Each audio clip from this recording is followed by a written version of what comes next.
All right, so welcome to the Skill Garage. Welcome to our business analysis fast track course.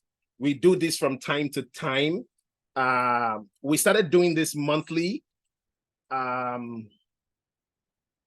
the Skill Garage, basically, because of the motivation through which the Skill Garage started. So I'm going to walk you through our story, and then I'm going to walk you through why we have decided to do the things that we do and why we do the things we do the way we do it, and why we have pioneered a few things in this space and others have to follow in that direction. All right. So let's get started, and I will, reveal a couple things as we go along. Is that okay? So let's keep going. So today, there's a lot of things I'm going to teach you, which typically you pay $1,500. Typically you pay $2,000 for. For those of you who have done a typical boot camp, by the time we are done today, you would attest to that. So I'm going to teach you, I'm going to talk to you about the Skill Garage quickly, because you need to understand who we are, what motivates us, where we are headed, okay, why we do what we do. It's very important, right? Okay, and I will introduce myself and let you know why I can stand here and be talking to hundreds of people on the call, right? Hundreds of you on the call. Then I will go into the meat of the matter. Why we are here today, most of us are here today, is because we want to learn business analysis, right? Some of you have been hearing these from afar. Some of you have interacted with business analysis knowledge. In fact, I dare say that some of you are already in the field working as business analysts, all right? And I know some of you are here to come check out why is the Skill Garage as unique as they say they are. Well, for whatever reasons you have jumped on the call, I pray that your reasons will be, justified at the end of the day. Now, if you have any questions, we're going to do it this way. There is a Q&A chat. Please, can you confirm that you can see the Q&A chat? Please put your answer in the chat. There's a chat and there's a Q&A. Can you confirm that you can see the Q&A, please?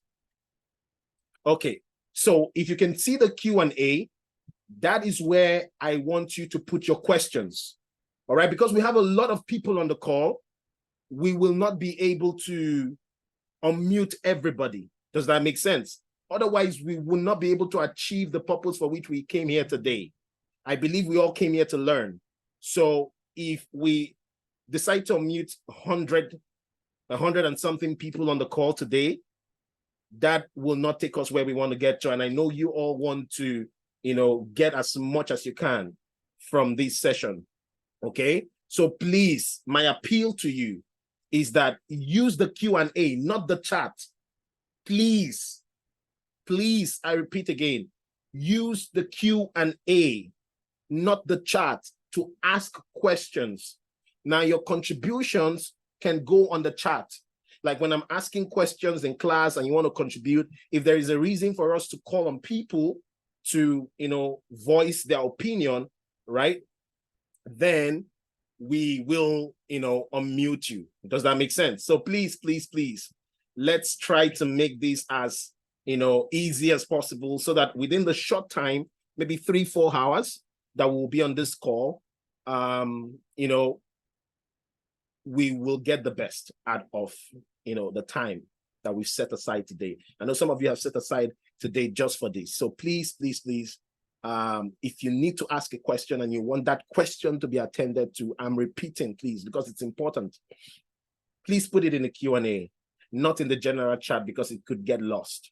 Does that make sense? Please. All right. And please, let's use the Q&A for what it is and use the chat for what it is. Because when we begin to put the general chat in the Q&A, then we may make the questions get lost. You see? So please, let's do that. So I'll be walking you through business analysis, the concept, everything you need to know about business analysis. If you've never interacted with the subject before, if you're a complete novice, that is completely okay. All right. I will then show you what are the responsibilities of a BA, just in case you're thinking to go into that field. And then I'll begin to teach you, go into some of the concepts and techniques and things that would help you to begin to lay basic foundation that can position you properly, all right, to point north as far as this career is concerned. Is that okay? All right, I'll be going through concepts like concepts and frameworks like waterfall, agile, MVP, scrum, and things like that. And if we have the time, I will go to requirement engineering. Is that okay? All right, so let's go. The Skill Garage. Who are we? What do we do? And why are we doing what we're doing? Now, let me tell you a quick story. So in 2020, if you are not new to planet Earth, you will know that a pandemic happened, right? COVID happened. And that displaced a couple of people from their jobs. Now, some of my friends happened to be victims of the layoff. And that was how the Skill Garage started, in quote, because we went for a mutual friend's birthday party, and people were looking all gloomy and sad. It was just my friend and myself who had jobs that were happy throughout the conversation. And that didn't sit well with me. It was a Friday, okay? Think about it like yesterday. It was a Friday. We met mutually, and I just said, you know what, guys, I can help you get a business analysis job. Let's start tomorrow, and let's start. I can teach you for free. All right. So we formed a WhatsApp group, and that was how we started. No slides, nothing. We just started teaching business analysis out of just the passion to help and just get my friends a job. That was how we started in 2020. And then one of my friends got a job, and then told the other friend, and then the other friend told the other friend. And that is how my friends came. They kept coming in, out. It was all free, and they were getting jobs. So I would later be advised, you know what, let's start something, because what you've got is kind of unique. I think you teach differently. Let's start something. Let's train people. Let's go out.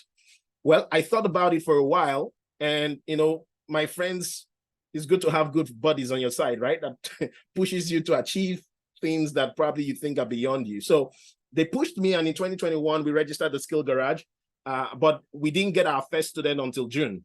So in June of 2021, we got our first student, and we have focused since then on delivering value and growing us into a global brand.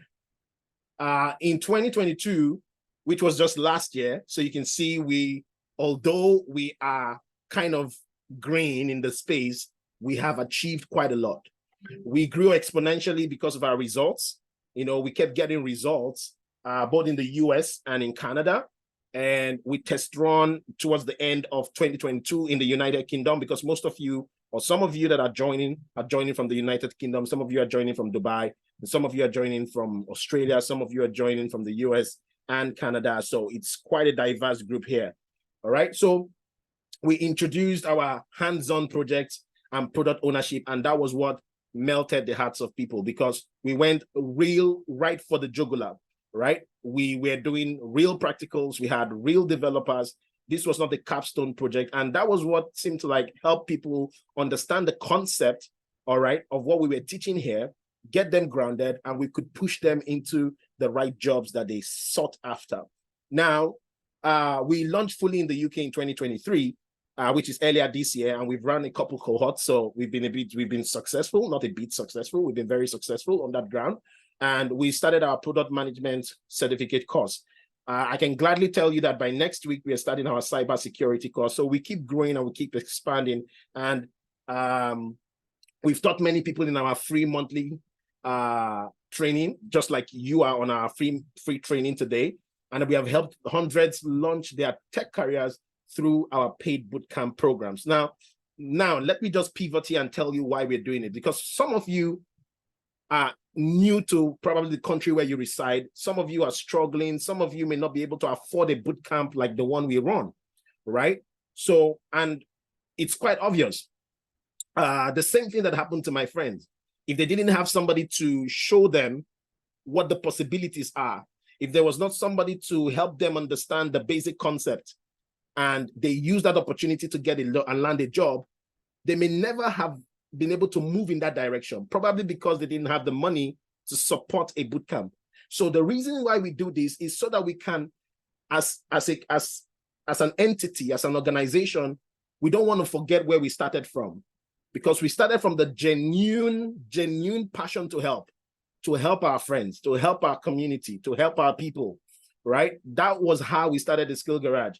And in order not to lose that faith, in order not to lose that fervor, in order not to lose that motivation, we've decided to do this as often as we can to get as many as, and we even advertise it. That is how much we are dedicated to this. Okay, that's how much we are dedicated to this, right? So that those of you who cannot afford a bootcamp, you don't need to. Okay, yes, I would even ask you, all right, to join a bootcamp or join our bootcamp. If you can't, please don't. What we're going to teach you here, and I want to believe maybe Akpos is on the call. If Akpos is on the call, I can unmute him. He didn't attend our bootcamp. He attended a class like this, and he got his job under 1 month. So if you know what you're doing, what we're going to be giving you here today can launch you into your career. All right. The same thing with Lillian. Attended a class like this, just like you're attending today. She didn't have the money for the bootcamp. All right. And we understand that people are struggling. Right. So this is why we do what we do. For those of you asking, why is it free? Right. Because I know in your mind, maybe you've migrated to a new country and they tell you money don't grow on tree. Nothing is free, even in Freetown. Well, this one is free, okay? And you're not obligated to do anything, all right? It is part of our commitment to ensure that people who are underpaid, okay, can actually see the possibility and move in a direction that can eventually help them. That's it, simple and short. So for those of you who are asking, what's the motivation? I hope you've got your answer. So let's move on. Now, what's our mission? Our mission is to help you start or accelerate your career progression in the digital space. Please let me confirm that I'm recording, because we will be posting this for you to be able to, okay, it's recording. Thank you. All right, so our mission is to help you start or accelerate your career progression in the digital space, okay, by delivering relevant knowledge with commensurate work experience. So like I always tell my students, knowledge can be found anywhere and everywhere these days. It's the digital age. It's the knowledge age. Knowledge has, proliferated like never before. So even what I'm going to teach you today, you will find it on YouTube. What I'm going to teach you today, you'll find it on LinkedIn. What I'm going to teach you today, you'll find it on Udemy. But here is the thing. There is something called relevant knowledge. And there's something called organized knowledge. Like when you're teaching a child ABC, you don't start from A and move to Q. You would distort how he learns, right? So you need to organize the information and tell him A, B comes after A, and C comes after B, and D comes after C. Now that is where most people get confused when they go to look, because there's a sea of knowledge now. And they are picking from different areas and they don't even know how to organize it. So it becomes confusing. Does that make sense? So what we decide to do is to give you relevant and organized knowledge with commensurate work experience. The vision is to create a global community where career help in digital is accessible across all verticals and tech domain. Now, because some of you are hearing me saying, oh, some people are connecting from Dubai, you are connecting from Australia, you're connecting from Canada, you're connecting from US. Now, why have we grown in that little time? Well, number one, I would say grace. The grace of God has helped us. Number two, I would say is because of our vision. Our vision is to create a global community like what we have on call today. All right. And why we are also, diversifying into different fields is because our vision drives us. And it's one of the reasons why we have made this free for you, so that you can also elevate your vision and decide to move from where you are right now to where you need to be. Okay. We have decided that we are going to make our community global, and that is what we're going to do. All right. And I will show you some of the things we are doing to be able to get to that point. Okay.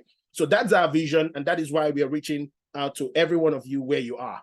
Our purpose is so that we can raise the digital experts that possess the digital skills that matter. Okay. Now, enough about that. Let me tell you what our pillars are. Now, if you come to the Skill Garage, any of our typical boot camps, and you don't see any of these things, then you are in the wrong place.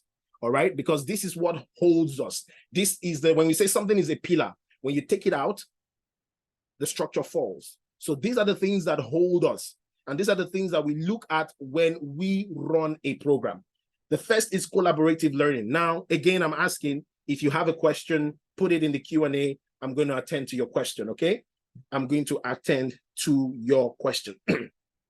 So number one is collaborative learning, okay? Cross-functional teams, live group work, brainstorm sessions, and you will learn from mentors and peers. Number two is the practical work experience. Now, you typically on our boot camps, I can't do that on a fast track course. I can't teach you the tools on a fast track course because the tools mean I need to interact with you, like intermittently while teaching a tool, right? So I can't do that on today's class, right? So please, you will bear with me, but I will give you the basic foundation to be able to get to where you need to get to.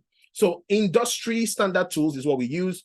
Hands-on training, live projects. I will show you some of the projects we're working on, practice sessions. And thirdly is building an ecosystem, okay, where there is interactions with people that can help, mentorship, networking, and last but not least, on-the-job support.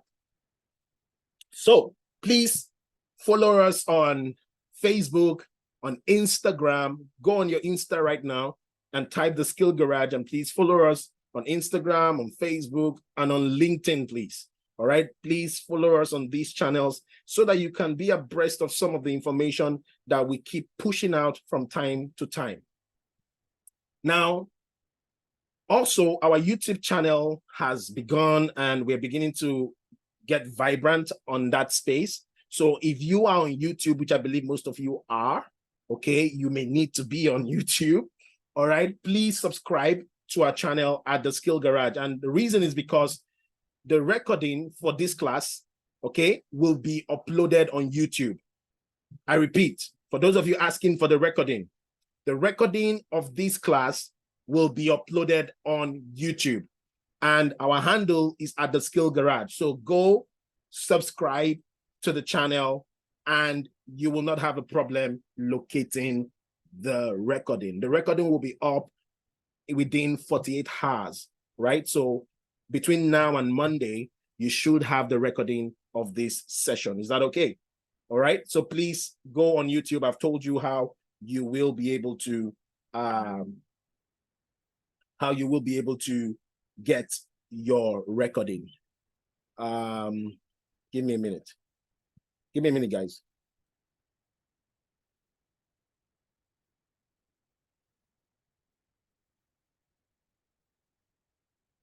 Okay. All right. Okay, so let's keep going, and I will take some time to answer some questions. Let me introduce myself, but before I introduce myself, let me answer a few questions. Are we going to get the recording of this class? Yes, I just mentioned that you will get the recording, and it will be uploaded on YouTube, okay? Somebody else asked, will the session be helpful for someone preparing for the BCS foundation certificate in BA? I believe you're calling from the UK, right? Okay, so typically what we do here is from an experiential point of view. And honestly, I wouldn't expect that just because you took a fast track course, you want to go and write a certificate exam. So my answer to you will be, although whatever you would learn here will be very beneficial to writing that exams, all right, you would need to still do proper study end to end to prepare for that exams. Does that answer your question? So you don't want to finish this quick fast track and then go and write an exam. I don't think that's diligent, right? You have to go through the materials, okay, that you have specifically, because one of the things you need to know about certificates is that sometimes some of the things you get in a certification are not the things that we do really on the job. It's just for a test of knowledge, right? So they're two different things. I hope that helps. Okay, so let me introduce myself quickly. Now, for those of you who don't know me, probably you're meeting me for the first time. I know some of you are probably we've crossed paths before. Some of you don't know me from anywhere. This is the first time you've probably seen my face. I used to be a university lecturer, and although I'm not anymore, I'm an associate fellow of the Higher Education Academy in the UK. I used to be there. I used to live in the UK for about 5-6 years. I started teaching from the age of 15, whether you like it or not. I started teaching physics, which is one of the things I love till date. One of the subjects that I love till date, physics and maths, are straight out of high school. I started teaching physics and mathematics. So when it comes to teaching, I know my way around. Is that okay? I know my way around. 9+ years in this space, building digital products. And I'm a product pundit, just put it that way. I've worked with 20+ global brands that you probably would know of.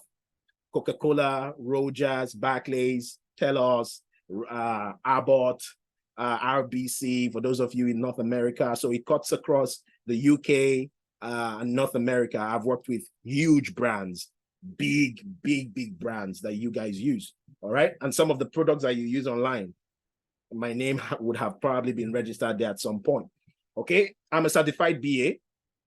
I'm a certified Scrum Master. I'm a certified product owner. I am also an ardent Agile evangelist, and the list goes on. You can check me out on LinkedIn, right? And you can give me a follow on LinkedIn, and we can, so that you can follow with my content. All right. So that is that about me. So let's talk about who is this for? All right. So number one, if you're a newbie, like you're completely new to this space, you're completely new, you just heard business analysis and you don't know what that is, that is fine. You are welcome to be on this call. It is for you. If you're just being ambitious and you just want something more, right? That's still okay. That's where we all start from. And your ambition is valid. It's okay to be here. If you're just curious, you've heard about the subject, you don't know anything about it, but you've heard about it, you've seen it online, you've seen people parade it online, you've seen so many adverts and so many people talking about it, okay? And you're curious because this is an opportunity to know and, get into the weeds of things. Okay, fine. This is also for you. If you're a career changer and probably what you're doing right now, okay, like most of our students are actually people who are doing underpaid jobs, like maybe they're customer service reps, and these are the people who have done their masters. Some of them are PhDs, and they are being paid peanuts. They don't like the job that they I've mentored so many people. I've seen people who are it's terrible, working 3 jobs, just trying to make ends meet. I've been there too, right? And business analysis kind of changed my life, all right? I've been there too. I remember those days in London when I would, go from Southeast London, I go all the way to Ilford. I don't want to tell you the story. I'll probably tell you that story another day, all right? But you are a career changer probably because the conditions of your work right now is not healthy anymore and you're not getting paid as much as you would love to, then you're welcome to be on this call. Or you're a graduate and you're looking for something more, like one of our students in the UK, John Enejo. He just finished his master's, and as God would have it, he finished the course and was able to get a £74,000 job right off the bat and a visa sponsorship, right? So that could be you, okay? You're a graduate and you're looking for something more. Or you're just like myself, okay, who left the shores of Nigeria. I'm from Nigeria, okay? Left the shores of Nigeria a couple years back and was looking for greener pastures like most of us, right? And the harsh reality of immigration hits you, all right? That you need to relearn, learn, and continue learning, right? When that harsh reality hits you, then you know that, you need to up your game. So this is also for you, okay?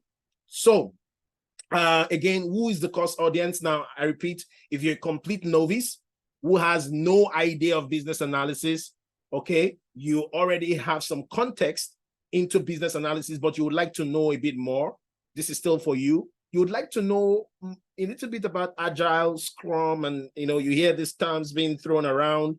What is this exactly? Okay, I will be taking that in this class.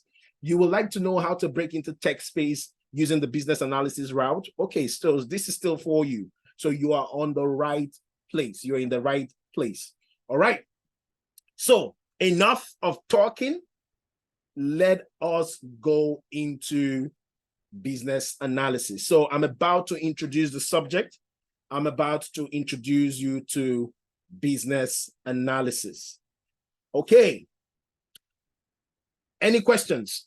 So if you have any question, I will take like 3 minutes to, I'll take about 3 minutes to take your questions. And so I'm looking at the chat. I'm giving it 3 minutes.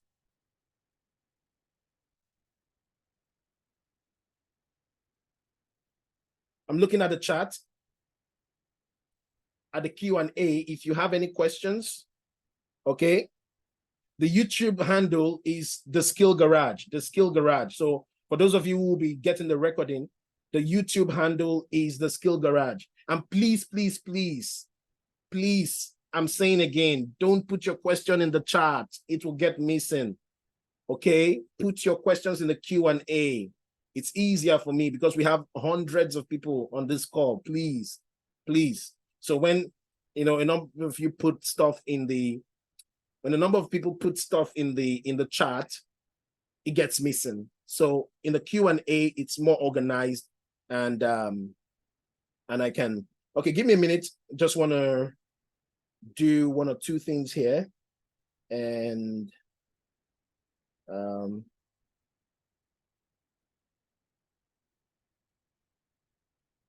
now somebody's asking the question again. Please, again, I'm just trying to do this because some of you probably didn't hear me. Please put your questions in the Q&A. Somebody has asked, somebody's asking, is there certification after this class? No, there's no point giving you a certificate. And I'll tell you a couple of things around certification. Towards the end of the class, I would stay a little bit longer, maybe 1 hour. If you want to engage me on, you know, some of these conversations, I will be more than happy.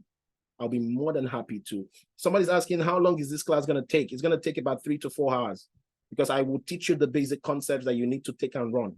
So I can't teach it in 1 hour. All right? Yeah, I can't teach it in 1 hour. It's going to take about 3 to 4 hours. So grab a bottle. We're going to get a break in between. Okay? There'll be a break in between. So grab a bottle.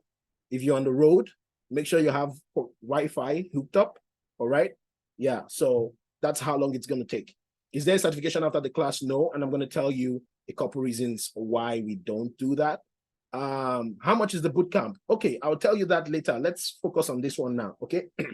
I'll tell you about the boot camp. Again, like I said, the motivation is to, like I told you about the motivation for doing this. I'll tell you about the boot camp much later for those of you interested. Again, like I said, you're not obligated to do anything, to come on a boot camp or whatever. The reason that we did this is because of the motivation of how we started. And I told you the story, right? For those of you who missed the story, I'll probably go back to the recording and tell you.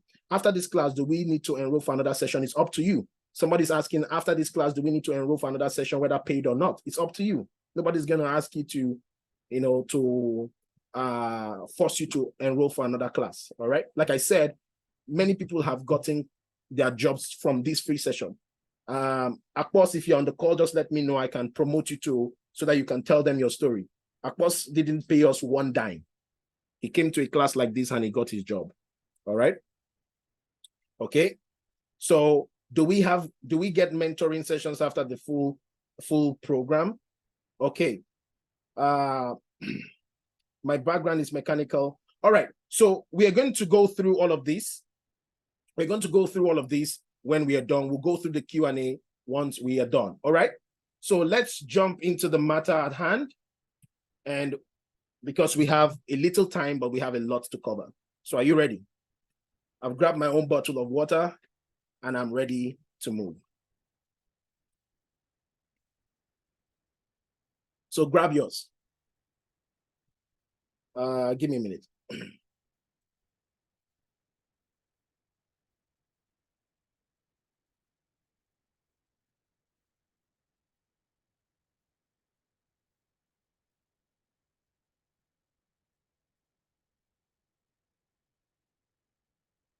Just give me a minute.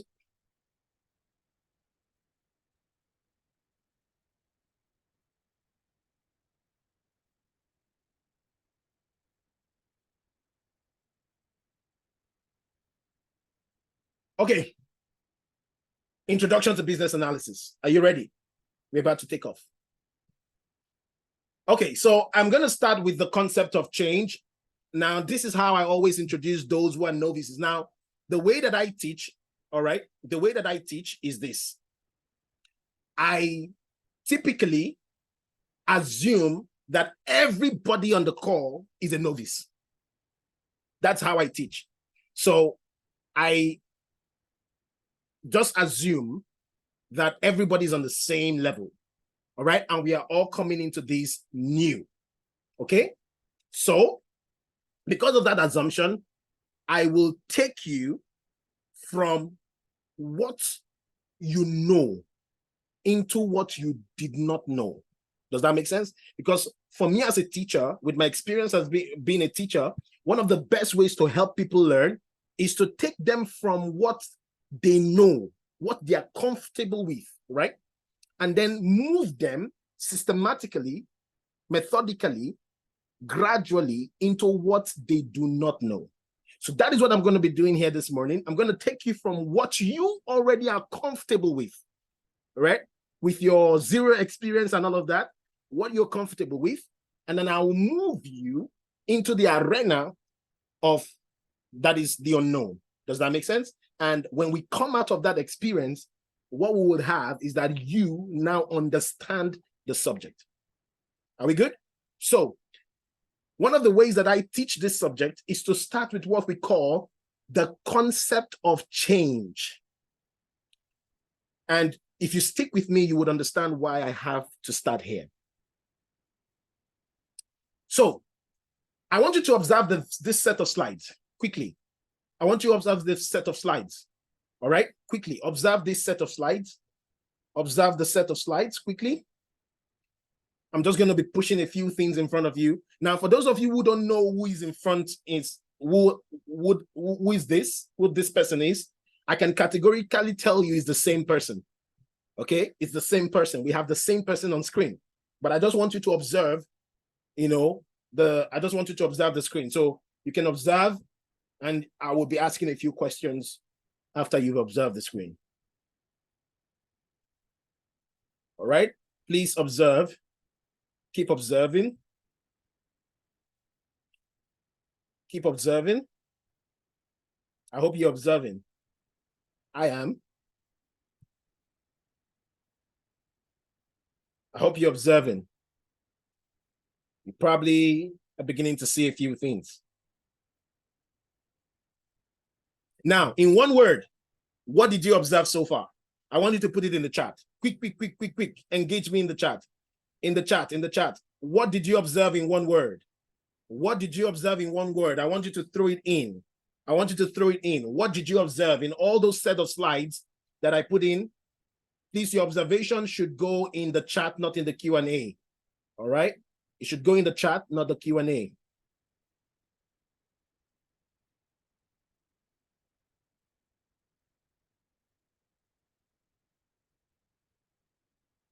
I see a lot of people throwing in a lot of things.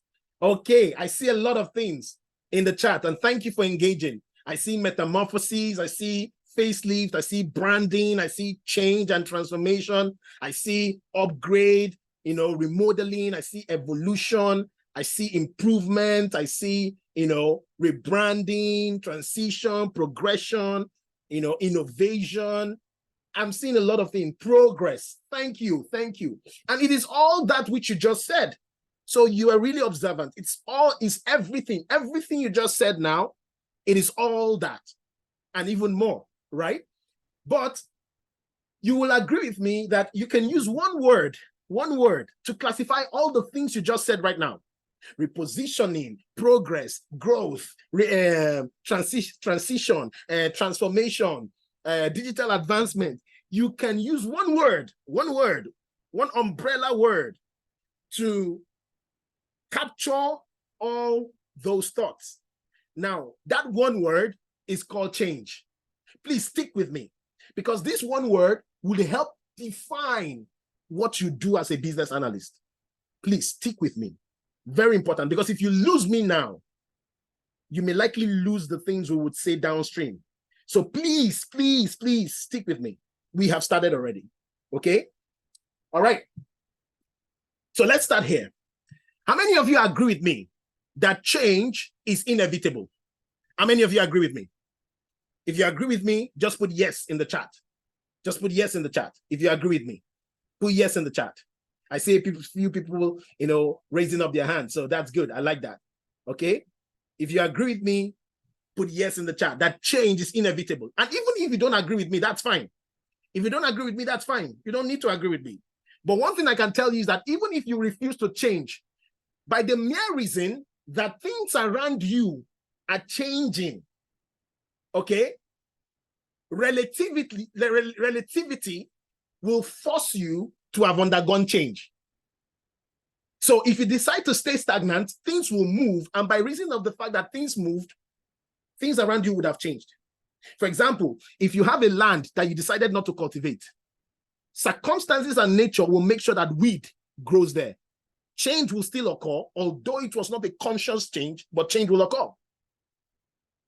And for those of you who came on the call today, that's a conscious change. It's an intentional change. You decided I was going to do this, right? And you're here. So change is inevitable. At least we agree on that. We both agree on that, right? Good. So that is a good place to start. And let's keep going. We all agree on that. Now, the next thing I'm going to tell you is that you see that organization you are planning to join. You see that company that you want to get a job in. You see that industry you are planning to be a part of. The truth is, they undergo change every now and then in one form or the other. They are always driving change. Now, that change could be in form of what we call digital transformation, digital acceleration. It could be in form of upgrading their services. It could be in form of launching a new service. Please listen. This is very important. It could be in form of rebranding. Because what I want to tell you now is experience of 9 years and more. Okay? It could be in form of policy development. It could be in form of organizational, internal, organizational changes. It could be in form of process improvement because the processes are not working as effectively as they ought to.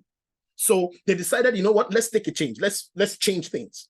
Okay, it could be in form of, okay, let's enter a new market. Like we decided to get into UK. Like we decided to get into Dubai. Like we decided we were going to go into Australia. Does that make sense? So companies are constantly undergoing change. In fact, that company you are in right now, whether you are a cashier at Tesco or you are a cashier at Walmart or Target, it doesn't matter. They are undergoing change from time to time. What was there last year had probably changed in a way. You see? Maybe you're the one who didn't notice. But one thing I can tell you for sure, change is inevitable. You see, I'm starting from what you know. Change is inevitable, and companies, organizations are constantly undergoing change every now and then. Now, there are two ways in which change occurs. Please listen. There are two ways that I have seen that change occur. Two ways. And please, if you've seen any in addition to this, let me know. Put it in the chat and we can talk about it. I mean, I'm matured enough to learn from people. I learn every day. But you can categorize change, whatever the change is, into these two categories. The first is you are creating something new. So if something new is created, is brought to life, is brought into existence, right? That was never there before, you will say that a change has occurred. Whatever name you give to that, whatever branding you give to that, as long as it's a new thing, a new concept, it's called change. The second way that change can happen is that the thing already exists, but you are modifying it, maybe because you want to make it better, or because you want to change some features or add some features. So change occurs in one of two ways. Number one, creating something new. Number two, modifying something that already exists. Are you following me? Now, let me put that a little bit, let me make that clear to you so that you don't run with the wrong understanding. When we say creating something new, it is usually within context, what we call context. And I will explain that in a little bit. Just stick with me in a bit. I will explain that. So say, for example, during COVID, you operated a brick and mortar store where people will physically come into the store and buy your goods. And then all of a sudden, okay, Boris Johnson says, no more attending to people physically. That was what happened during COVID. Now, you then decide, I don't have a website. I don't have a website. You decide, I don't have a website. So what you now do is you now decide to engage a developer, and then you build a website that represents the things that you do in your brick and mortar store, so that your customers, even though they cannot visit you in person, they can go to that website and begin to shop on your website. Now, quick question. Is the concept of a website new? Quick question. Is the concept of a website, is it new? Is it new? The concept of a website, like websites, is it new? No, it's not new. Thank you. Chigoze, thank you. Onidamola, thank you. Indranil, thank you. Amaka, thank you. The concept of a website is not new. But let's look at things within context. Is the website new to the business? Is it new to the business? Is it new to the business? So for the business, it is change. The website is new to the business because the business never had a website. So to that website, this is something new. Are you following me? So when we say creating something new, doesn't mean that this thing has to be net new. It is new with respect to the context, to the entity, to the organization. Are you getting me? Okay, so change, when it occurs in organization, it's one of these two things. It's either you're creating something new or you're modifying something that already exists. Now, I'm going to sit on this topic for a while, because if I don't help you understand the basics, you may not fully understand business analysis. So please stick with me. I know I'm taking my time, and it's the reason, like I said, I assume every one of us here are novices. So that's how I teach. Let's go. So, question is, what inspires a change? What makes people to initiate a change? Please, let's put that in the chat. What makes people want to undergo a change? What makes people want to initiate a change? What drives a change? Put it in the chat. Needs, competition, okay? Anthony, thank you. Onidamola, thank you. Expansion. Noye says growth. Somebody, Odinaka says problem. Juliet says need. Tommy says to remain competitive. Bolade says necessity. Okay, keep going. Somebody said opportunity. Another one said necessity to remain competitive. Inefficiency. All right, innovation, process, driving a solution. So you can see that there are a number of things that actually pushes you to want to change. Maybe it's rebranding or things like that, sustainability, trial of new things and all of that. All right. Now, again, in one word, you can put all of these things in one umbrella word. It is called need. So there is the need to try new things. There is the need to stay abreast of the competition or to stay ahead of the competition. There is the need to enter a new market. There is the need to, so need is the word. So the need is what drives the change. Please stick with me. This will help you understand the concept in a very non-technical way. Please, I'm trying to, as much as possible, to break it down to the littlest, slightest, so that you can understand. So the need is what drives the change. When there is a need, to fulfill that need, you have to undergo a change. Does that make sense? Okay, let's keep going. Now, a need. What is a need? The same way I explained to you that a change can occur in one of two ways. It's also the same thing with a need. A need can occur in one of two ways. A need can be, number one, a problem you are looking to solve. And I know that is what most people are familiar with, problem. People are more geared towards what they are familiar with. You see? Number one is problem. A problem to solve. A problem to be solved. That is a definition of need. Another definition of need, okay, is an opportunity to be cultivated. So need is not always problem. Constraint. Setback. So need is not always a problem. Need can be an opportunity. Like now we see an opportunity in Australia. People are visiting us from Australia. Oh, there is an opportunity there. It's a need. Let's go. Is that a problem? It's not a problem. It's an opportunity. So an opportunity can translate into a need. Also, a problem is also translated into a need. So a need can be either a problem or an opportunity. So these two things can drive a change. If there is a problem can drive a change. If there is the opportunity to cultivate something or to extend your offerings, oh, that can drive a change. Does that make sense? Let's keep going. Now, my question is, are all changes successful? I know it sounds like a stupid question, right? But I know it's a rhetoric, but the answer is obvious. And you guys all got the answer. It's very obvious. No,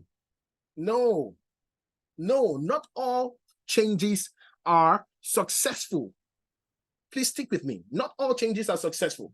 So when do you say that a change is successful? When do you say that the change is successful? A change is successful when it delivers value and or the intended benefits. I repeat that. A change is successful when it delivers value and or the intended benefits. That way you would say, oh, this change has occurred. This change is successful.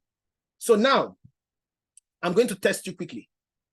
I want you to take a look at this. I saw it on the internet at some time ago, and it was very interesting and amusing. Okay, because there were certain things I saw on this diagram that I was like, what? It piqued my interest. So quickly, this is the time I'm going to unmute one or two people. Okay, I'm going to unmute one or two people just because I want this to also, I want to hear from one or two people so that you guys know it's not a dead audience. All right, let's examine this picture for a minute. All right, was this a successful change and why? Was this a successful change and why? So Elizabeth, I'm going to unmute you and I want you to say one or two things. So you'll be permitted to talk, Elizabeth. Go ahead. Okay, I'll say this change was not successful because in the beginning, the customer explained something different, and at the end, something different was delivered. So the value and expectation of the customer was not met. Thank you. So the customer explained something at the beginning, but what he received was not actually what he had explained. Thank you so much, Elizabeth. Now, who else wants to say something? I can unmute you, at least, you know, so that we know that we don't have a dead audience here. Okay, let me hear your voice too. It's not just my voice. Okay, give me a minute. I'm going to unmute two more people. So Tommy and Jennifer, I'm going to unmute you. So Tommy, it's your turn. Please say something. Right, can you hear me? Yes, I can. Right. So in addition to what the first speaker said, this change was not successful because what the customer actually needed was not even what they explained that they needed. Thank you. So there was no way they could have delivered what the customer needed because that area was not sorted from the beginning. In fact, let us just dash you the Medal of Honor. You are on point. You should just, in fact, are you a BA already? I believe you're a BA already. Yeah, because no, you can see I'm a project manager. You're a project manager, because you can see some details. Thank you so much. I appreciate it. Thank you. I will take you back to to disable the talking. All right. Okay, this one has called himself his Lord of Lords. Okay. All right, I'm going to unmute you. So you have the permission to talk now. You have the permission to talk. Okay. Oh, can you hear me? Yeah, we can hear you. Yeah, from my perspective, I'm kind of thinking probably the customer explained it, but because these guys have what's it called, insight. I mean, they know better. They kind of talk the customer into doing it better. But I mean, for me, I think probably the project is more successful than the customer ordered it. Okay. Thank you for that. Thank you for that. I appreciate it. Thank you for that. So probably you think that they must have talked the customer into doing something else, but didn't come out really very smooth. All right, thank you. So we can't take everybody. So let me share a few thoughts. Now, number one, I really like what Tommy said. Tommy said that what the customer really needed. Look at it. Can you see box number 10? This last one here, the bottom right corner. This one here. What the customer really needed is not even what the customer explained. Can you see that? That is interesting. It tells you one thing, that not everybody who is a client, not everybody knows how to express exactly what they need. Sometimes you may need to question and be inquisitive and just listen to what people have to say to draw out what they really need. In business analysis, we call it needs assessment. We call it needs assessment, where you begin to ask questions, you begin to ask the why, you begin to say, okay, how do you do it now? And things like that. You see that? So that is number one. So even if they had done this thing that he explained, at the end of the day, he will still not have been satisfied. Let's assume that they actually interpreted what he told them, because this is what he explained. If they actually took what he told them word for word, they will still not have produced something that will give him the value. Because what he wanted to express was actually this. But maybe he didn't know how to express it properly, and he expressed something different. And that is why you need, you get it, a business analyst to draw out the need from this person. The second thing is that you would see that there was no clear communication, like somebody said. Everybody interpreted it differently. There was no common truth. There was no common truth of what the customer wanted. Let's assume he told us the right thing. But look at the project leader saw it differently and interpreted it differently. The engineer saw it differently, interpreted it differently. The programmer saw it differently, interpreted it differently. The sales executive saw it differently, interpreted it differently. The project even lacked documentation. So where is the source of truth? Lacked documentation. There was no reference. Where is the source of truth? Operations did not even have a clue what's happening. Oh, you can trust the guys who are billing you. They will bill you like a roller coaster. And you can see what just happened there. Support is clueless. You see? So you can see that there's a couple reasons why this was not a successful change. When you say change, especially in the context of a business, especially in the context of an organization, usually, like you saw there, please stick with me. I'm still helping you understand business analysis. Please stick with me. Now, when you see this, what comes to mind again is that whenever there is a change, typically in a business, okay? I'm not talking about personal change. Your personal change can be personal. But in a business, in an organization, that one you want to go and work in, that one, yeah, that one that you want to work for, that one, that's the one I'm talking about. That organization, whenever there is a change that have to occur, typically there are different people involved. There are different parties involved in that change. Are you listening?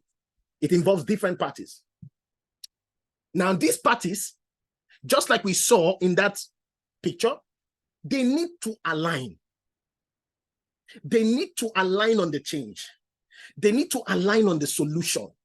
They need to align on the approach. They need to have the same language, the same conversation. They need to understand the same thing. They need to move in the same north.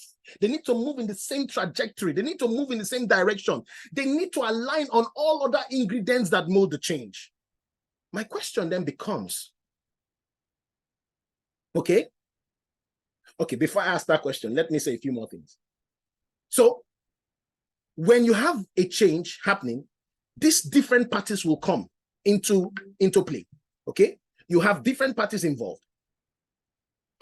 Usually, these parties will come together on what is called a project.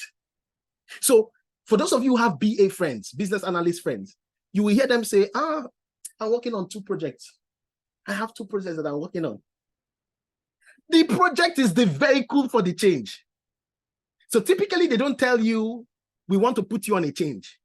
But the truth is that the vehicle for the change is the project. So they will bring different people to actualize that change through the vehicle called a project. So these parties will now come together on what is called a project, and a project is simply a sequence of tasks, a sequence of activities that you must complete. The project manager that just answered would tell you that I'm telling you the truth.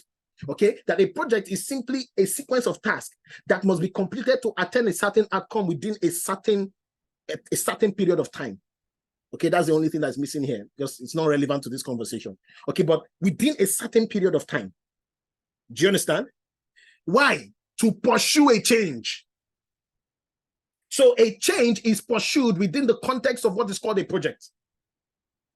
My question then becomes, who will help these different parties? Who will help these different individuals, these different entities to align on the components of the change? Who? Who will help them align on the opportunity? Who will help them align on the process? Who will help them align on the solution? Who will help them align on the need, on what is changing, the steps involved, what we should do now, what we should do later, what's the pain point, the features, what should remain, what's the problem, the product, the difficulties? Who is going to help them align? Who is going to help them be on the same page? Some of you are already getting it. Some of you are already getting it. Some of you are already getting it. If you stuck with me from the beginning, that person is the business analyst. That person is the business analyst. Now you're beginning to have an understanding of business analysis. But let me take you a bit further. Let's understand business analysis. Okay? Let me take you a bit further. Now, please stick with me because this now becomes very critical. Now, why I'm taking my time here is because it's foundational. If you don't understand this, there's no point telling you every other thing. This is important. So let me help you understand business analysis. Now, I will take my definition from the textbook. Although typically our courses is not from a textbook, it's from experience, right? Our course module and structure is typically from an experiential point rather than from a textbook point, all right? So, but for this purpose, for the purpose of just helping you understand 1 or 2 things, I am going to explain a few things from the textbook. So, I will go into the IIBA Babok Guide version 3.0. Now, what is the IIBA? The IIBA is the International Institute of Business Analysis, or Analysis, all right? The International Institute of Business Analysis. And the Babok is Business Analysis Book of Knowledge, just like you have the PMBOK, okay? It's the Business Analysis Book of Knowledge. It's a book where you have, teachings around business analysis, all right? And it has gone through three versions. So this is the version 3.0 that I'm taking this definition from. So you can go and check it there. So I'm going to read this. It says, business analysis is the practice of enabling change in an enterprise by defining needs and recommending solutions that deliver value to stakeholders. I'll repeat. Business analysis is the practice of enabling change in an enterprise by defining needs and recommending solutions that deliver value to stakeholders. So let's move on. Let me now help you understand that textbook definition. Are you okay? Are you ready? I want to help you understand the textbook definition of business analysis. So stick with me because I'm going to give you the Skill Garage definition. And that is what is going to help you on this journey. So stick around. Business analysis is the practice of enabling change in an enterprise by defining needs and recommending solutions that deliver value to stakeholders. Now you discover that we have highlighted a couple of things. Number one is change. Number two is enterprise. Number three is needs. Number four is solutions. Number five is value. Number six is stakeholders. So what I'm going to do is I'm going to help you understand these concepts or these words that we've picked out and help you reconstruct this definition in a simple way that you will understand. Some of us when we use textbooks too much, we just cram things without understanding it. But that is not my intention here. I want to walk you into business. Like when you wake up, when you sleep tonight and wake up, business analysis, you know what it is. So let's go. So let's start with the first one called change. I already explained change, right? I told you that change is something new or modifying something that already exists. I told you that already, right? That change is something new or modifying something that already exists. So if you take this and you put it back into that definition, this is what you have. Business analysis is the practice of enabling something new for the business, for the organization, for that unit, for that product. Is the practice of enabling something new. Or it may not be something new. It may be modifying something that already exists. Stick with me. Stick with me. Stick with me. We are not there yet. So business analysis is the practice of enabling something new or modifying something that already exists. Hold on. The second one is enterprise. Enterprise. Enterprise is actually an organization or a group of organizations. That is what you call enterprise, right? That's what you call enterprise. Enterprise is an organization or a group of organizations. But guess what? An organization is nothing. A business is nothing without its products. It is nothing without its processes. It is nothing without its policies, its technology, its other subsets, the subsets of the organization. That is what makes up the enterprise. So don't look at enterprise as, enterprise. No. Every big thing started from a unit. A country, when you go to the smallest unit of a country or any society, you'll find the family. So there's always the smallest unit. So the enterprise, as big as it may look like, it is a composite of products, processes, policies, technology, and every subset of that organization. So if you take this understanding and you put it into this definition, this is what you will get. That business analysis is the practice of enabling something new or modifying something that already exists. For example, in a product, in a process, in the technology that a company uses, in some subset of the organization. So you are probably creating something new for the product. You are either modifying the product or you are creating something new that is a process or within a process that is already existing or the tech stack of that organization. Are you getting it? So business analysis is the practice of enabling something new or modifying something that already exists in a product, in a process, in their policy. I once worked on a project that was just policy. Policy. Yeah. You can work on just your project could be just policy redefinition and development. So you can begin to see that this definition is beginning to evolve. Can you see that? All right, let's go. Need. What is the need? Need is equal to problems or opportunities. Remember, I told you that. Remember, I told you that need is either the problem you are looking to solve or the opportunity you're looking to cultivate. So if you put this in the definition, you will have that business analysis is the practice of enabling something new or modifying something that already exists in a product, in a process, by defining the problem.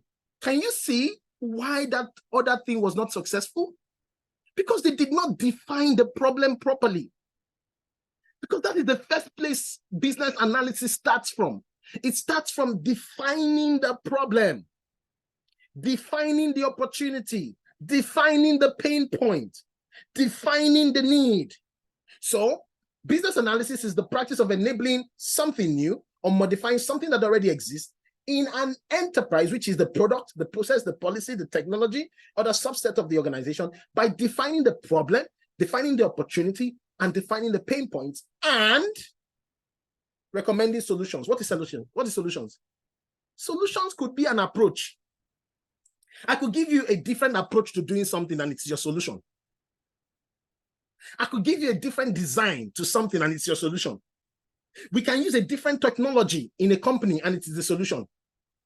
We can introduce new features or change the existing features in a product, and it is a solution. We can modify the steps in a process, and it is a solution. Are you getting me? Okay, so if you know that now, let us put that in this definition. It then becomes that business analysis, okay? Please stick with me. Don't go nowhere. Stick with me. It then becomes that business analysis is the practice of enabling something new or modifying something that already exists in the product, in a process, in the policy, in the subset of the organization, by first defining what the problem or the opportunity or the pain point is, and then recommending features, recommending approach, recommending design, recommending steps in a process. And let me stop here and pause. Let me say something here. Because some of you may say, how will I recommend? I don't know anything. Stay, chill. Business analysis is not done in a vacuum. Business analysis is not a solo enterprise. In business analysis, you work with people that are even more knowledgeable than you. And I'm going to show you that in one video. I'm going to play a video for you very soon, and I'm going to show you that.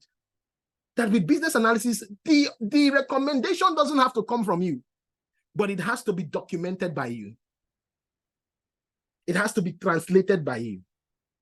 So don't be afraid and say, I would recommend solution. What do I know? Listen, I worked on a project that had to do with lens. Okay? Contact lens. I have never won a contact lens. It's one of the biggest manufacturer of contact lens in the US. Okay? I have never won one.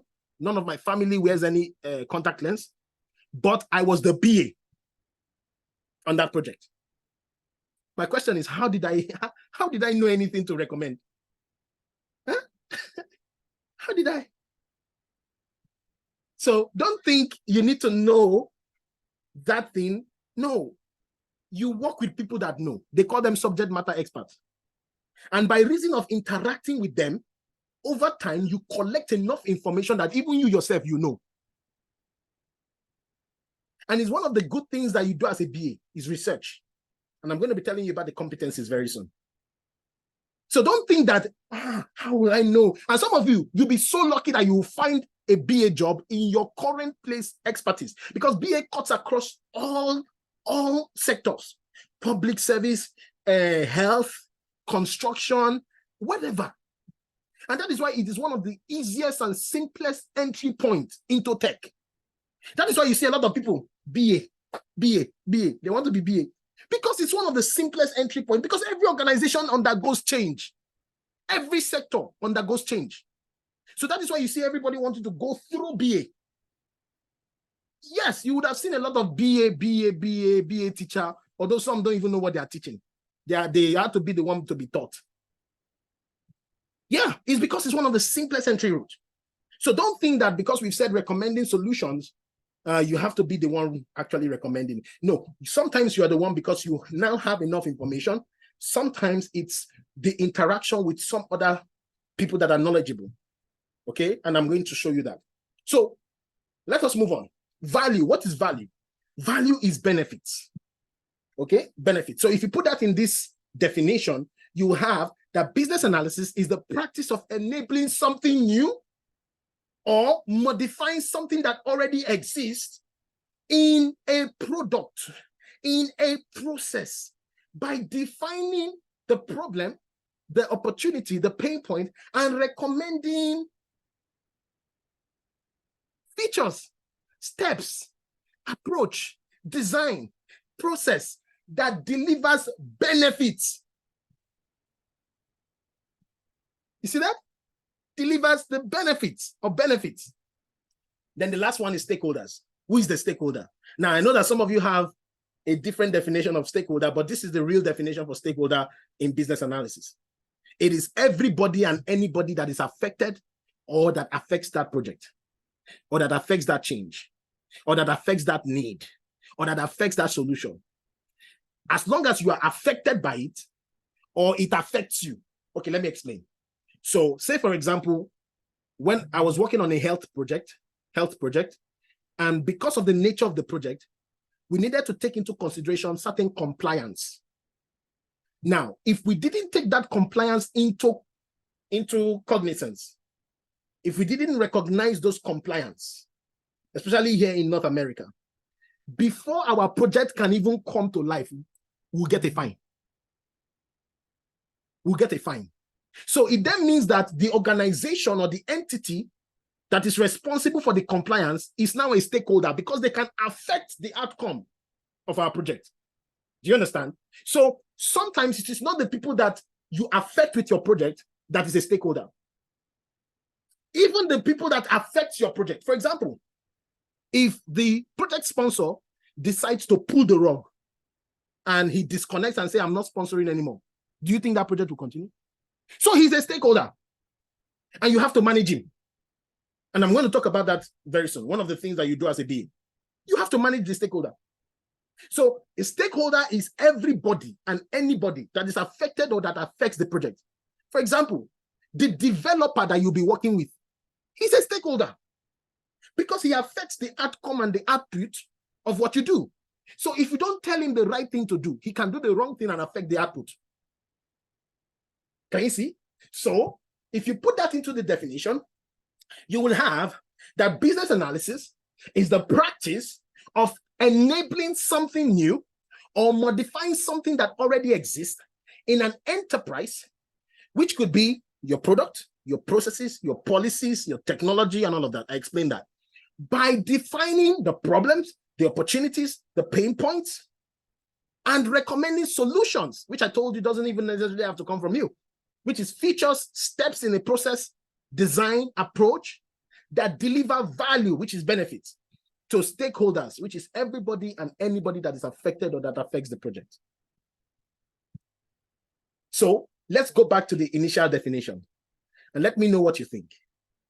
Whether you prefer this definition, which reads, business analysis is the practice of enabling change in an enterprise by defining needs and recommending solutions that deliver value to stakeholders. Or you would rather, business analysis is the practice of enabling something new or modifying something that already exists in a product, in a process, in technology, in policies, in subsets of organizations, by defining the problems, the opportunities, the pain points, and recommending features, steps in a process, design, approach that deliver benefits to everybody and anybody that is affected or that affects the project. Now, quick one. Do you understand the concept of business analysis now? If you do, put yes in the chat. If you do, put yes in the chat. If you were new to this, and now some things are making sense to you. Okay, now, which one do you prefer? If you prefer the first definition, you can put 1. If you prefer the second definition, put 2. If you like the first definition, put 1. Maybe I have to write a textbook.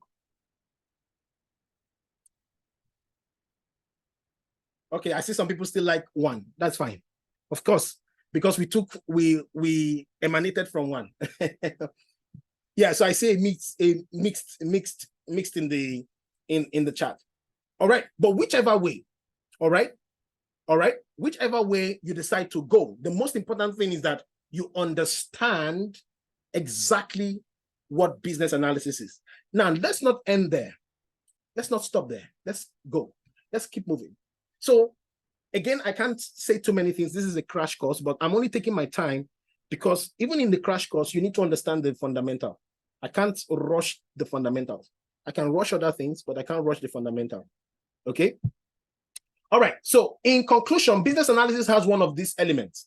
So number one, you can see needs assessment. From that picture I showed you, you can already tell, all right? From that picture that I showed you, you can already tell that you would need a needs assessment. Because you can see a situation whereby there was a customer that had a need, but he could not explain his need. So there is need for need assessment. So a BA will do need assessment. Number two, stakeholder engagement.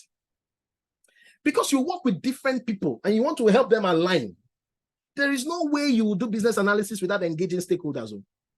And you know what I told you about stakeholders? There are people that are affected by the project or affects the project. You see that? So stakeholder engagement. The third is requirement elicitation and confirmation. So you will need to gather requirements, go and collect requirements. In fact, this is what I call ameborism. For those of you who don't know what ameborism is, where I come from is Nigeria. They have the term called amebo. I know some of you are joining from, so permit me to give you this definition. All right. We have a term called amebo. What amebo means is that you poke your nose into people's affairs. Okay. You try to, it's what we call a gossip.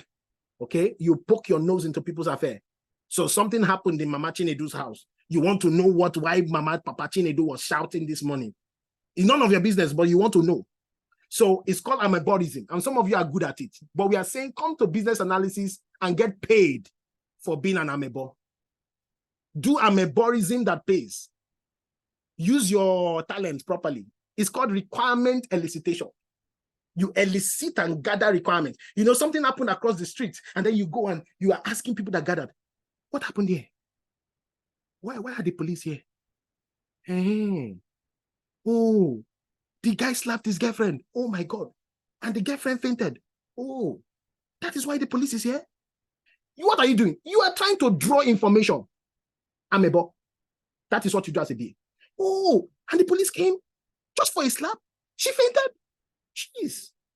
And then you go to the next person. You go to the next person. Why? Because you want to confirm that is the same thing, Vincent, you got it. You ask question. Was the slap backhand or front hand? Was it hot? Did it do pie? Was it like banga? You're trying to elicit, and then you will now go to the next person.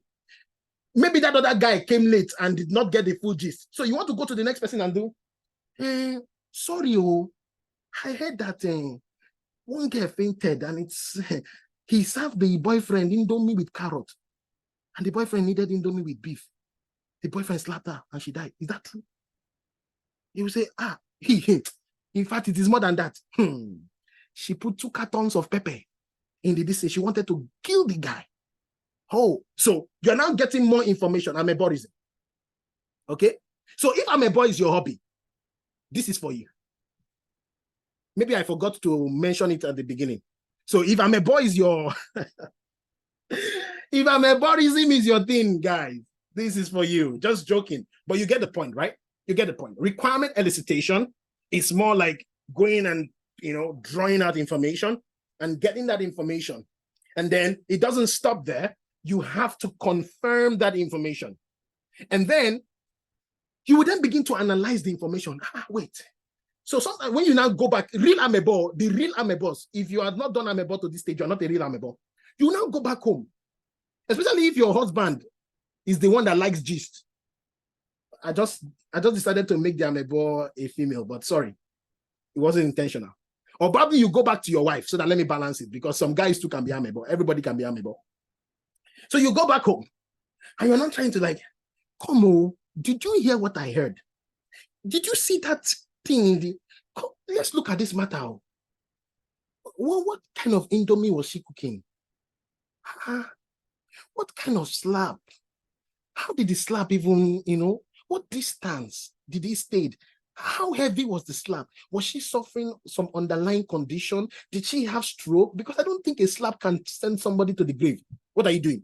You're not beginning to turn it in your head. You're not beginning to analyze it. You're not beginning to see the picture. You want to know from end to end what is happening. And sometimes you want to document it somewhere. You see? You want to now document as you are thinking through the process so that you can ask more questions. So tomorrow now, when you go out and you see that they've put a barricade and you see somebody just walking out of that house, you just quickly go and again and say, neighbor, neighbor. You say, neighbor, neighbor. It's another neighbor you want to do now. You've analyzed. You want to go back and elicit more. Neighbor, come on. They say that girl, permit me to speak some pidgin English. They say that girl where they knock better slap, yesterday. Yesterday the girl die. Hey, she been get stroke. She been get condition before.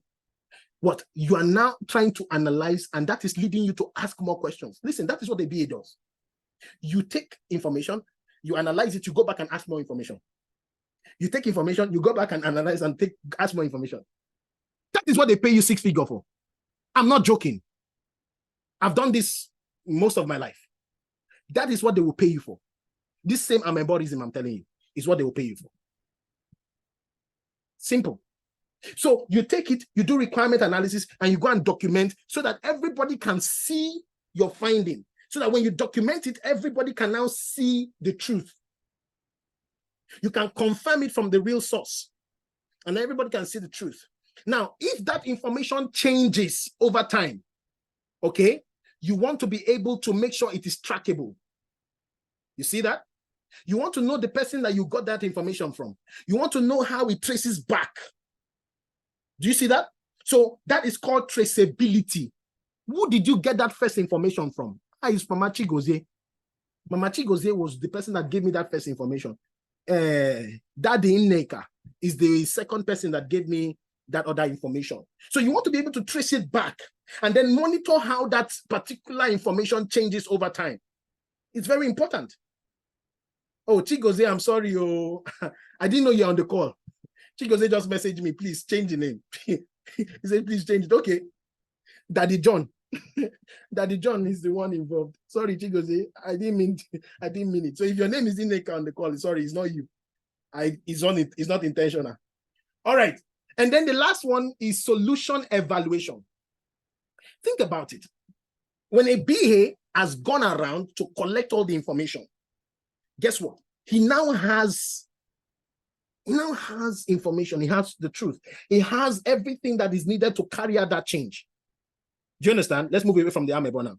He has everything that he needs to carry out that change. Now, guess what? Who is in a good position to now evaluate if the change has really occurred? Who do you think is in a good position to evaluate if the change has really occurred? Because he knows all the requirements. He knows all the requirements. So he's in a good spot to evaluate the solution.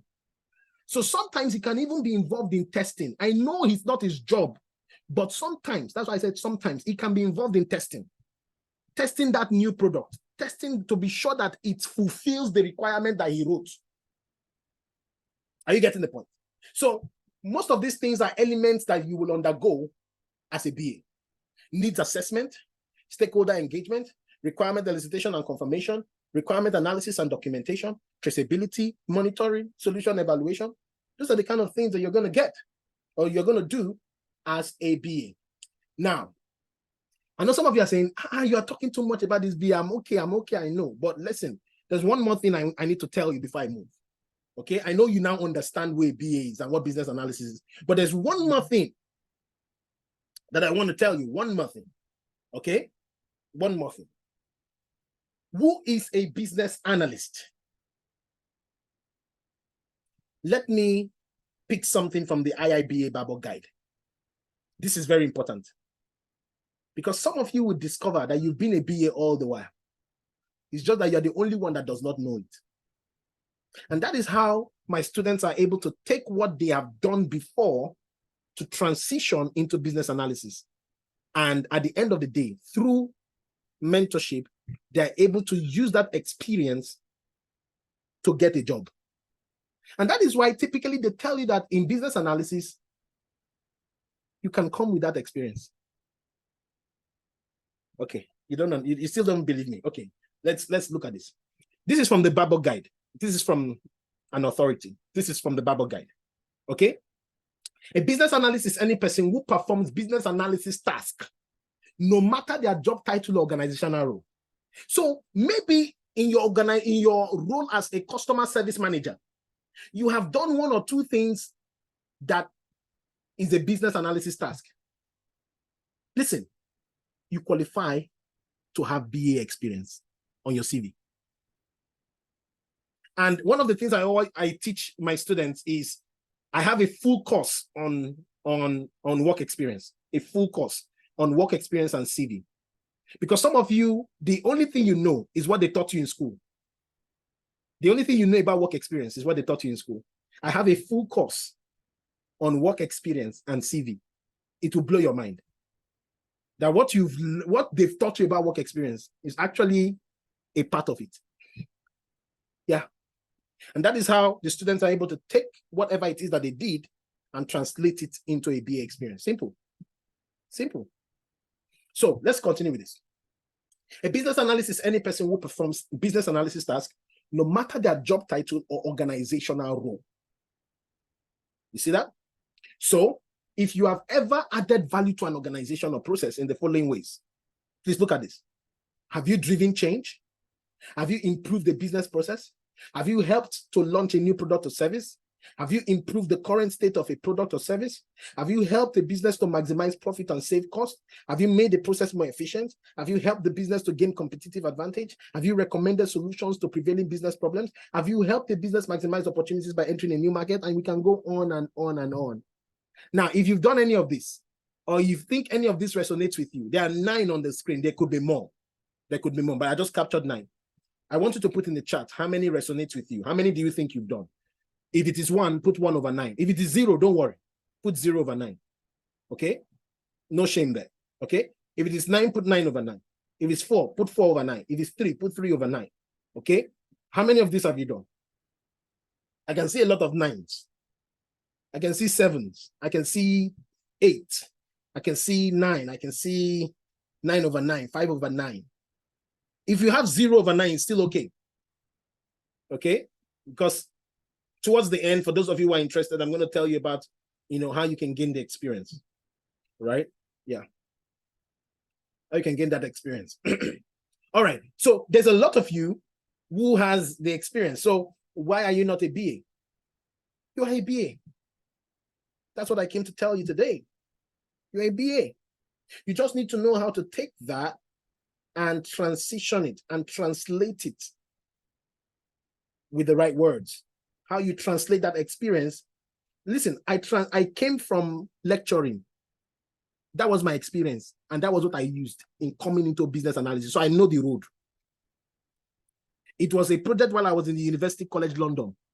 University College London. That was what I used as my project discussion when I went for my interview. That was what gave me a job. So if you are thinking, I don't have BA experience. And listen, you know what? I'll talk about that some other time. But listen, if any of this resonates with you, I can tell you for sure that you are a BA. Okay. Now, let me move to some things and let's quickly wrap this up. Roles and responsibilities of a business analyst. So from everything we've said so far, these are some of the things that a BA will do. They will justify the need in some cases. What do we mean by justifying the need? It's what we call business case. Okay, you want to be able to prove to the organization that it is worth it. It's worth putting their money. It's worth putting the investment. Okay, sometimes you may need to justify the need. Okay, and I teach that in a more broader course. All right, and I teach about business case and the rest. Okay, I can't teach that in a crash course. All right. You can define the need, and we talked about that, defining the need. You can look at the current state of things and then define the future state, understand what they need in the future. You manage the stakeholders, you facilitate meetings, you gather requirements, you understand people's pain points, all right? Okay, and gaps. You question and challenge requirements. You confirm requirements. You analyze requirements. You document requirements. You communicate requirements. You will help the team and stakeholders understand the requirements. You monitor and track changes in requirements. You test solution to ensure it meets the requirements. You can see that there's a lot of requirement, right? Yeah, it's because requirement is the usable representation of a need. That's how you represent a need, the requirement. If somebody is hungry, his requirement is food, right? And if you give him food, you have met his need, right? So requirement is the usable representation of a need. Okay, it's the usable representation of a need. All right, so you can see that they will document requirements, analyze requirements, help the team and stakeholders understand requirements. They will test solution to ensure it meets requirements. They will enable a successful change. Yeah, that's why the business analyst is there. That's why you will be there, okay, as a being. And that's why you are there as a being, to ensure that there is a successful change. Now, what are the core competencies of a business analyst? What are the core competencies? Now, this is where I'm going to quickly play a video. I don't own the video, all right? It's a YouTube video, and I can as well, share the link with you for you to view the video. I'm going to quickly play that video for you, all right? And just give me a minute. It's a 5-minute video, and so I'm going to share. Give me a minute.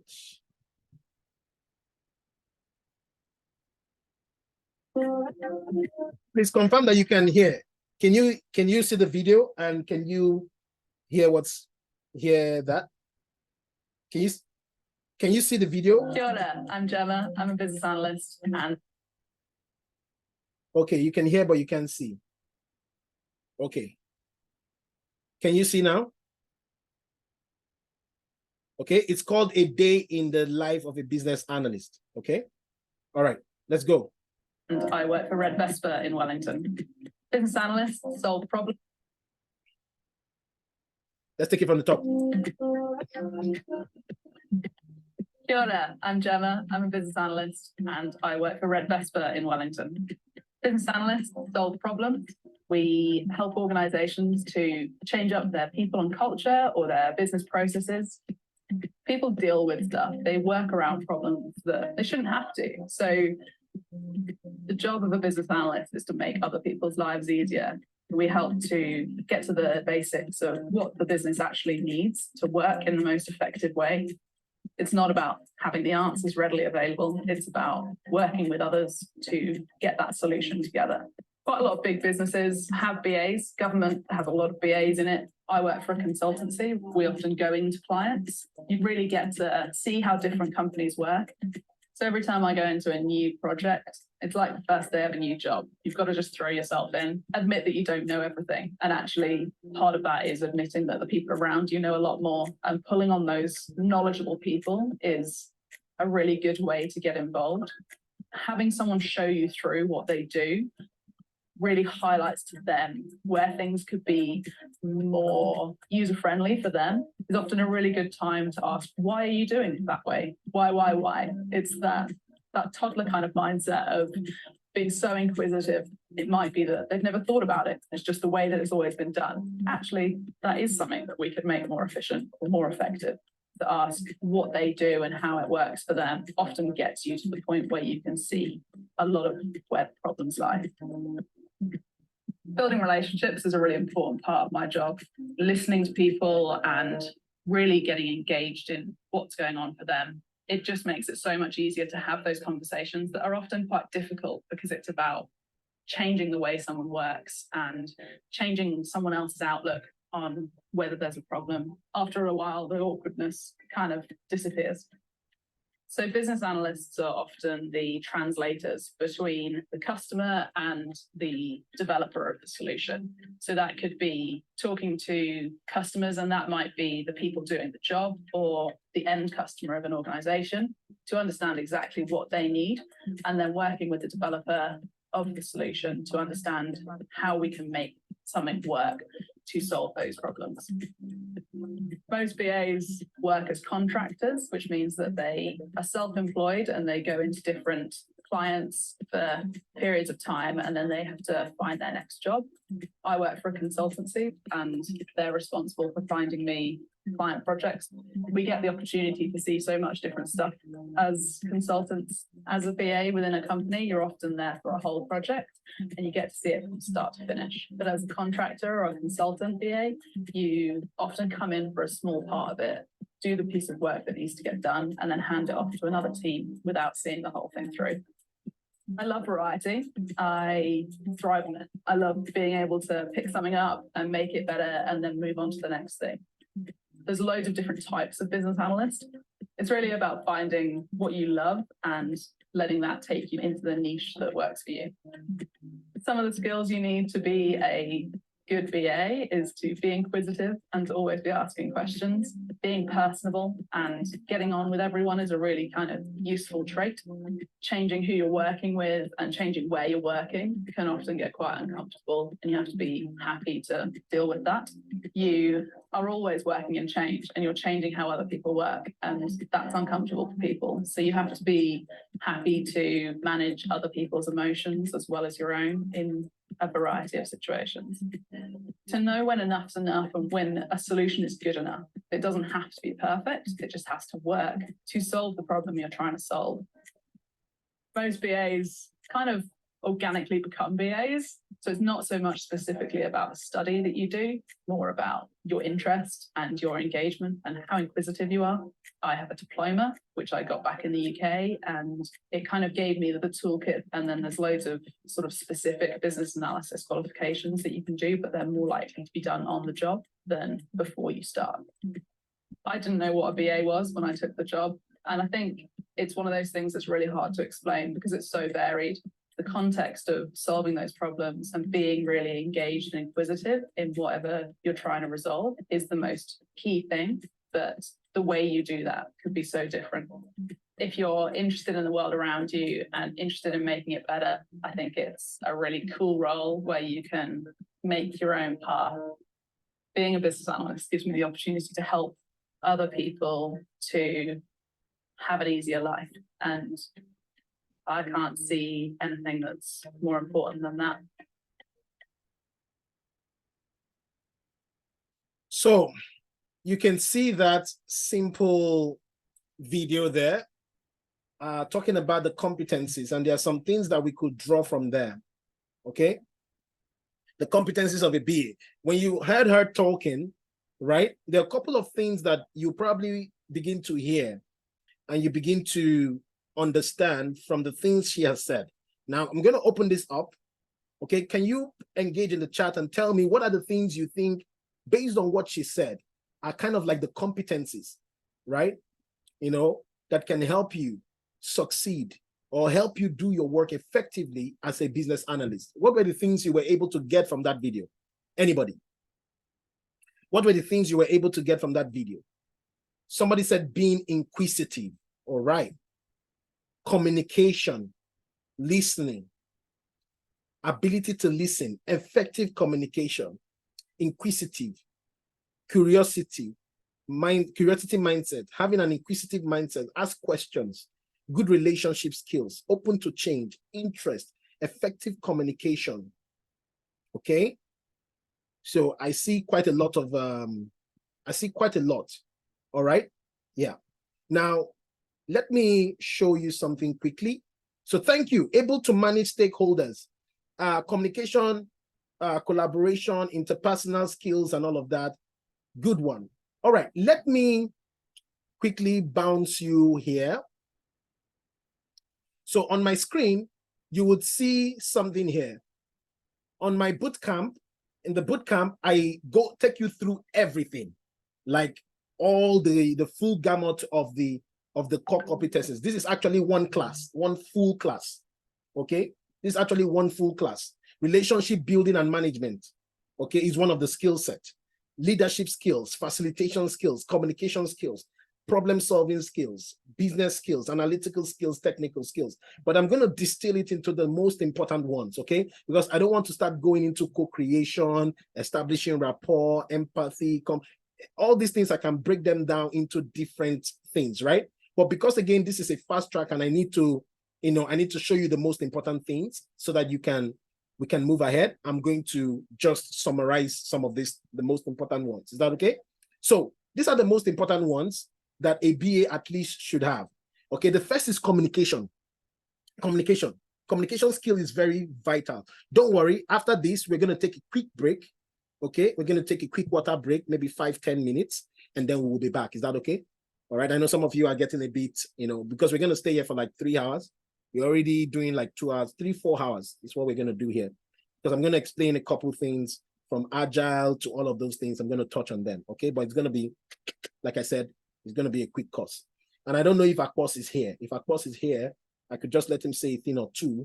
And but if he's not yet here, Akpos, if you're on the call and you're here, just let me know. Send me a message, and then I can unmute you. Just tell me what your name is, all right? And then I can unmute you, and then you can talk to the people. All right. So the first one is communication skills, right? And when I tell you about communication, this is how I explain it. Now, communication takes 2 parties. For those of you who studied mass communication, this is mass communication 101. Communication takes 2 parties. So the first party is the source of the information. The second party in a communication string is the recipient. So there is the source of the communication and the recipient of that communication. Now, communication is only complete when the recipient of the information has fully decoded or understood your communication. So if you say something or distribute an information, disseminate an information, and that information is not understood, decoded by the recipient, by the receiver, if it is not understood by the receiver, then communication did not happen. You were only speaking words. So in business analysis, you have to ensure that you are not just speaking words, okay? You're not just speaking words. You are actually communicating. The person whom you are talking to, okay, actually, the person you're communicating to actually understands or have understood what you're communicating. That is what business analysis communication is about. And one of the vital things I tell people, some people think business analysis is about the good English that you speak. You got it wrong. Sorry, it's not about your good English. I have worked with people that do not, their English is so broken. It's so broken. I don't even know how to qualify it. I've worked with people that their English is so broken, but when they begin to communicate, and like I said, communication is more than just talking. Communication goes as far as you're documenting, how you document, how you disseminate information, how you listen. Some people are too fast to talk, too fast to conclude. You don't do that in business analysis. In business analysis, you are more of a listener than a talker. Did you hear that lady? She said she sits and asks them to tell them how things go. How do you run things? She's more of a listener. So in business analysis, you must be ready to listen to people and sometimes take a neutral seat. Just take a neutral seat and just listen to people. And then you can take it back, that information back with you and start to analyze it. You are not every time talking. You're not and again, when you are talking, even when you talk, make sure that your communication is understood. Let me play a video for you. You understand what I mean by sometimes talking does not mean you communicated. Let me play a video for you. Those that do know their God shall do exploits. Then knowing God is strong and do exploits. Yeah. So that's very important. Yeah. Those that know their God shall be strong And do exploits. Yeah. Yes. That's then, good. Go on. That become a technological enigma. And inscrutably remonstrative indices to say, okay, these seemingly transcendental challenges can be surmounted. Now, in a concomitant synergy, I want to say that knowing God also advance our barometer of reverence to venerate him, eulogize him. Then a king who was made an animal was myopic to this before, but that indices become unraveled after several years of being an animal. He started reverencing God. Knowing God is an efficacious instrumentality and a gravitas moahaha and a dynamos yabadabado to respect God and venerate. Did you hear that? A gymnastic yaba yabado, muhaha blah blah blah. He's talking, but he's not communicating. So BAs, we don't do like that. We try to be as simple as possible. Okay, like I'm bringing this business analysis class to you in the most simplest way as possible, right?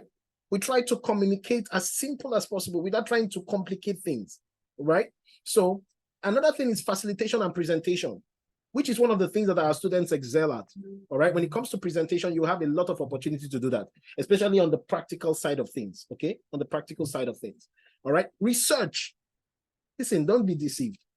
It's not everything you're going to hear from people. Sometimes you need to go and look at things by yourself, okay? And I can't explain too much on that today, okay? So one of the things you need to do is to be able to collect information by yourself, to be able to dig into things. Sometimes you join a project in the middle. Do you know? You join a project in the middle. It's what we call, you do what we call document analysis. You have to go back to the documents that was there before you arrived and look at the documents. That's part of research. You see? So that you can understand the antecedents. You can understand what happened. Or you can understand the circumstances surrounding what you're actually, doing.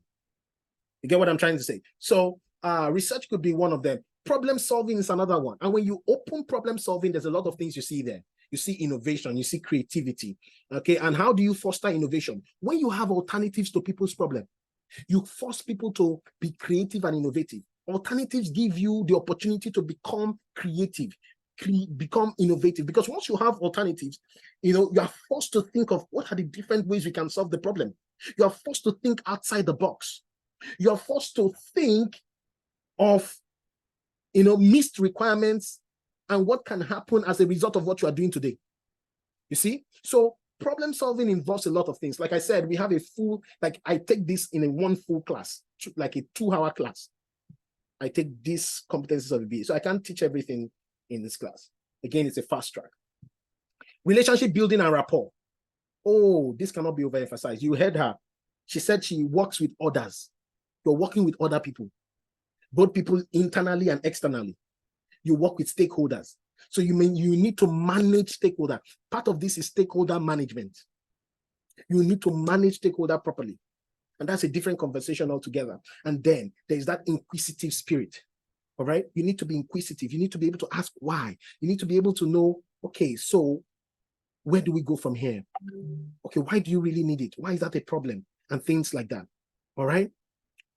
Okay, so these are the things that I can summarize for you, although we have a fuller course on these, but these are the ones that I can summarize for you right now. Okay, so that brings us to the end of the first bit. Now, in the second class, I'm going to now that I've helped you, I took my time to explain business analysis. Now I'm going to now push you very quick. So now from here, we'll be running like. So for those of you who are new, don't worry, you can go back to the recording. Like I told you, go on YouTube, on our YouTube, you'll be able to, subscribe. And I'm going to put that in the chat. So Amma, if you can help me to put that in the chat, the YouTube stuff in the chat, that would be great. So we will take a break right now, okay? For some of you, it is some minutes before 5. For some of you, some minutes before 7 p.m. For those of you in Dubai, 8 p.m. For those of you in Dubai. For those of you in North America, if you're in the EST time zone, it's some minutes before 12. Now we're going to take a quick break and we'll be back by 5 minutes past the hour. So wherever you are now, 5 minutes past the hour. All right. Yes, it's one word. The Skill Garage is one word, not 3 words. Okay. The Skill Garage is one word. Give me a minute. Okay. The Skill Garage is one word. So I'm going to put the link in here. All right. So that's the YouTube. You can subscribe. All right. Okay. We'll be uploading the video for this on YouTube. Okay. All right. So we're giving you, give or take, it's going to be 7 + 5, 12 minutes break. Okay. 12, yeah, 12, roughly 12 minutes break. So we're going to be back. For those of you in North America, we're going to be back 5 minutes past 12 EST. Okay. For those of you in London, in Nigeria, we're going to be back, 5 minutes past 5. Okay. For those of you in Dubai, it's going to be 5 minutes past 8. All right. So just think about it. We have 7 minutes before the hour now, wherever you are. After the hour, okay, after we cross the hour, 5 minutes after, okay, and you can still stay on the call. You don't need to go anywhere. Just go for a walk, go take a water break. I'm going to pause the recording, okay, and we'll be back. So I'm going to take you into software development lifecycle. I'm going to take you into waterfall and agile. I'm going to help you understand that. What is waterfall and agile? I'm going to help you understand user stories, all those things that has to do with Scrum and all of that. Again, to give you a fuller understanding so that you can leave this course, okay? Again, like I said, we are giving you everything, all right? But you can leave this course like some people have, and they got jobs. For those of you who cannot join a boot camp, this is just our own token to say we want to help you to be able to launch your career. Because again, like I said, if you go back to the recording, how we started was a motivation to help people. All right. And we understand that not everybody can afford a boot camp, right? So you can take advantage of this opportunity to launch. If you're really very serious, you can take advantage of this opportunity to launch yourself into that world. Okay. So we'll be back. Okay. After by 12:05. So I'm going to quickly make a poster for that and let you know that we'll be back at 12:05. Okay. So let me do that. So you can take a break. You don't necessarily need to leave the call. If you have to leave the call, it's the same link. You can come back, okay? On a short break.